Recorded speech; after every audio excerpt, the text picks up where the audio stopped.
तस्वीरों को सुरक्षित रखना हो तो उनके फ्रेम का, उनके ढांचे का मजबूत होना बहुत जरूरी है। फिर चाहे वो ये तस्वीरें हो या देश दुनिया की तस्वीर।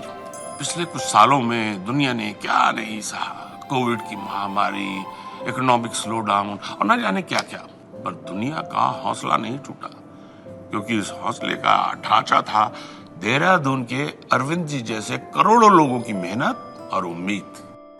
अरविंद जी ने अपने वुडन फ्रेम्स के कारोबार को कोविड की बुरी नजर से तो बचाया ही, पर उसको एक ऐसे मुकाम तक पहुंचाया कि आज खुद के घर का सपना पूरा कर रहे हैं। नमस्ते, मैं हूं मनोज पाहवा और आपका स्वागत है पीएनबी हाउसिंग की नई पेशकश घर की बात होम स्टोरीज में, जहां हम सुनेंगे इंडिया के अपनों के सपनों की कहानी उन्हीं की जुबानी।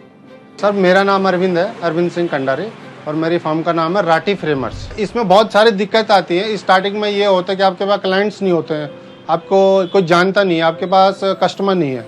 तो मैं इसी फील्ड से जुड़ा हूँ और खासकर मैं मार्केटिंग से हूँ। लेकिन यहाँ पे एक दिक्कत है कि मैं स्टार्टिंग में मैंने ही सब कुछ करना है, तो वो थोड़ा सा एक चैलेंजिंग होता है कि आपने कस्टमर के पास भी जाना है, यहाँ पे काम भी करना है, तो उससे फिर थोड़ा सा एक चैलेंज होता है। लेकिन अब हम लोग धीरे धीरे में वो करता गया, कस्टमर बनते गए और आज की डेट में बहुत बढ़िया है। सबसे टफ तो वही था कि जो हम लॉकडाउन में बिज़नेस खोला है, वो तो बहुत वैसा टाइम था कि लोगों के बिज़नेस बंद हो रहे थे और मैंने खोला था उस समय।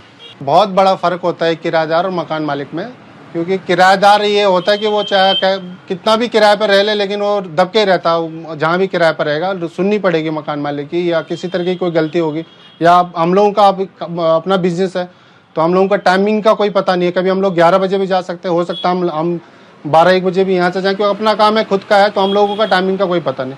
तो उतनी बार उनकी झिझक, गेट खोलना, ये करना, सब उसमें झिझक होती है। लेकिन अपने घर में ये है कि आप किसी भी टाइम जाओ, कभी भी जाओ, तो अपना घर अपना है। जब से मैं पीएनबी हाउसिंग से जुड़ा हूँ तो अच्छी, तब से मेरे को कोई तकलीफ ना हुई उसमें, और अच्छा सर्विस है, सारी चीज़ अच्छी है। स्टार्टिंग में जो डॉक्यूमेंट्स मांगे थे, सारे पेन, आधार और जो भी प्रॉपर्टी के पेपर जितने भी थे, तो सारे मैंने स्टार्टिंग में ही दे दिए थे उनको। बाकी का सारा काम जो भी पीएनबी का स्टाफ था, वरुण सर के अंडर में, उन्होंने किया था सारा। मुझे को कोई भी दिक्कत नहीं आई। लास्ट में उन्होंने मतलब 1 मंथ के अंदर सारा क्लियर कर दिया था, तो मुझे डॉक्यूमेंट्स का या किसी भी चीज़ का कोई दिक्कत नहीं आया। मैं कभी बैंक गया ही नहीं, बस सीधा मुझे चेक मिला और तभी हम लोग सीधा रजिस्ट्री के ले गए। बैंक तो मैं गया ही नहीं इस बीच में, क्योंकि उन लोगों ने सारा कुछ अपने से ही कर दिया था, तो मुझे कोई जाना ही नहीं पड़ा। बहुत ईजी रहा, क्योंकि मैंने बहुत सारे बैंक के सुने हैं और लोगों के मुंह से सुना हुआ आदर्श बैंक है कि बहुत दिक्कत होती है, कभी नक्शे की, कभी डॉक्यूमेंट्स की, कभी वो ITR की, कभी बहुत सारी दिक्कतें हुई है। लेकिन मेरे साथ कुछ भी ऐसा नहीं हुआ। 1 मंथ में शायद पूरा प्रोसेस हो गया था और मैंने मकान भी ले लिया था। परिवार में बहुत सारे लोग खुश हैं से, और खासकर मेरे बच्चे जो हैं कि जो कहते थे कि पापा हमारा घर कब होगा, तो उनको तो बहुत बड़ी खुशी हुई उस चीज़ से, घर लेने से। क्योंकि उनको अब पहले ही लगता था कि हम किसी के घर में रहते हैं, लेकिन जब से लिया तो उनको अब मतलब अच्छा लगने लगा कि अब हम अपने घर में हैं। जिंदगी का सबसे अच्छा फ्रेम एक सुख शांति वाला घर होता है। धन्यवाद पीएनबी हाउसिंग। दूसरों की यादों को एक मजबूत ढांचे से संभालने और सजाने वाले अरविंद जी के घर का सपना तो पीएनबी हाउसिंग के होम लोन ने पूरा कर दिया। अब आपकी बारी है।